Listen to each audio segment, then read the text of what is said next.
অন্য ধর্ম অবলম্বী মানুষেরা ষড়যন্ত্র করত। তবে অত্যন্ত দুঃখের সাথে আমরা আজ স্মরণ করছি, বাংলাদেশের জমিনে অন্য ধর্ম অবলম্বী মানুষেরা চায় কোরআন যেন প্রতিষ্ঠিত হয়, আর এক শ্রেণীর নামধারী মুসলমানেরা চায় কোরআনের আওয়াজ যেন বাংলাদেশ থেকে বন্ধ হয়ে যায়। কথা বলেন ঠিক না বেঠিক?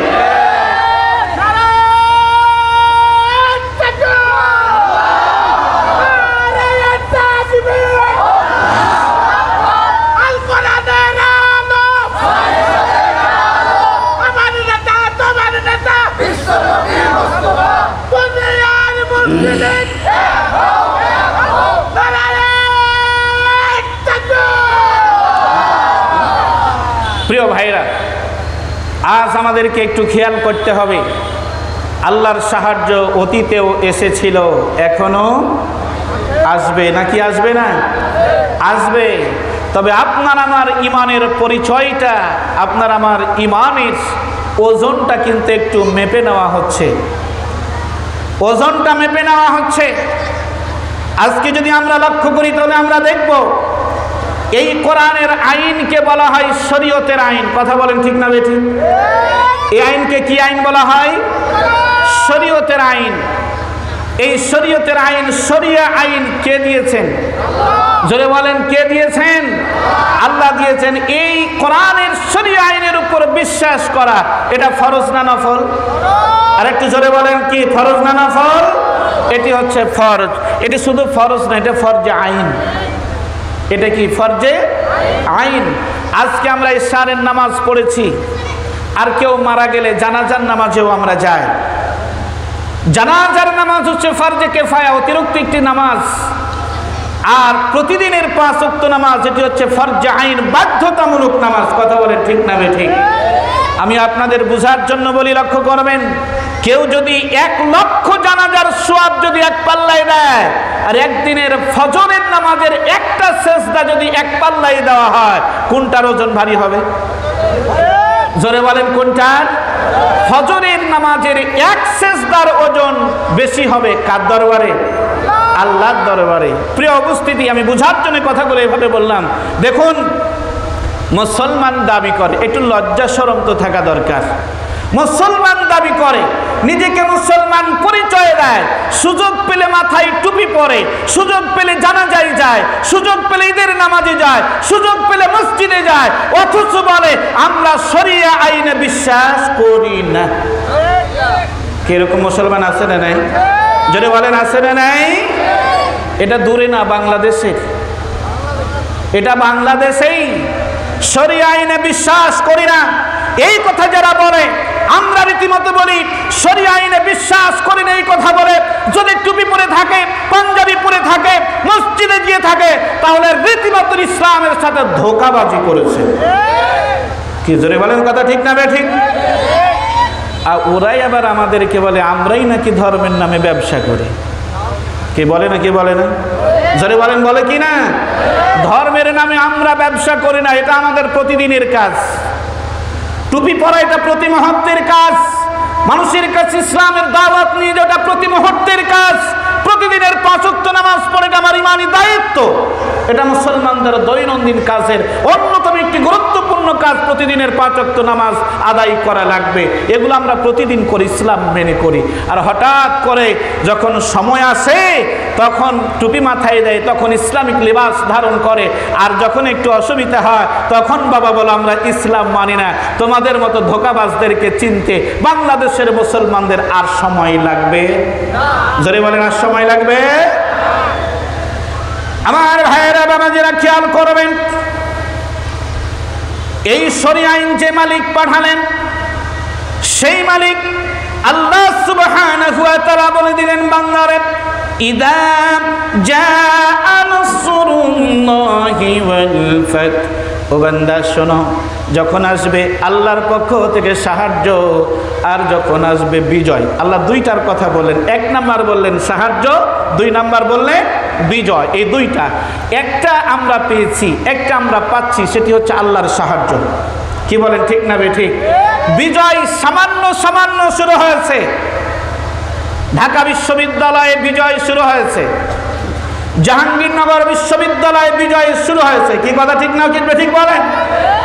আমার ভাইয়েরা বাবাজিরা, এই বিজয়ের নমুনা দেখে মাথা আরো খারাপ হয়ে গেছে, মাথা আরো নষ্ট হয়ে গেছে। এখন আগামী দিনের চূড়ান্ত বিজয়ের জন্য আমরা অপেক্ষায়। কি জোরে বলেন কথা ঠিক না ঠিক? আগামী দিনের চূড়ান্ত বিজয়, ইসলামের বিজয় বাংলাদেশে হবেই হবে ইনশাআল্লাহ, বিজয় হবেই। কেবলমাত্র আল্লাহর সাহায্য এসেছে, বিজয়টা আসা শুরু হয়েছে, এখনো কমপ্লিট বিজয় আসে নাই। তার আগেই বাংলাদেশে দলে দলে মানুষেরা ইসলামের ছায়াতলে আসছে নাকি আসে না? কি কথা মিলা যায়? প্রতিদিনের আপনারা নিউজ দেখবেন, প্রতিদিনের খবর দেখবেন। আমি গতকালকে দেখছিলাম একজন হিন্দু সম্প্রদায়ের যিনি ঠাকুর, সাংবাদিকেরা গিয়ে ওনাকে জিজ্ঞাসা করছেন, বাবাজি বাংলাদেশের এই চরম দুর্দিনে আগামী দিনে আপনি কি করতে চান? উনি পরিষ্কার বললেন, আমাদের শান্তি শৃঙ্খলা রক্ষার জন্য আগামী দিনে আমরা ইসলামকে চাই। জোরে বলেন আলহামদুলিল্লাহ, আল্লাহু আকবার। বিভিন্ন সময় আপনার এটা দেখবেন, প্রতিদিনের নিত্য নতুন নিউজ, এটা প্রতিদিনের খবর আসছে। মানুষেরা দলে দলে সারিবদ্ধভাবে ইসলামের ছায়াতলে আসতে শুরু করেছে।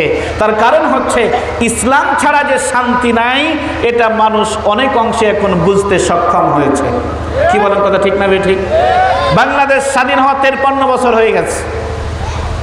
বাংলাদেশ স্বাধীন হওয়া 53 বছর হয়ে গেছে। 54 বছরের বাংলাদেশের স্বাধীনতা, বাংলাদেশের সংবিধান মানব রচিত সংবিধান দিয়ে বাংলাদেশ পরিচালিত হচ্ছে।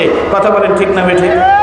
মানব রচিত সংবিধান দিয়ে বাংলাদেশ পরিচালিত হওয়ার কারণে আজকে 53 বছর ধরে বাংলাদেশে শান্তি প্রতিষ্ঠার জন্য চেষ্টা করা হয়েছে, কিন্তু মানব রচিত আইনের কারণে বাংলাদেশে শান্তি এখনো আসছে, শান্তি আসে নাই।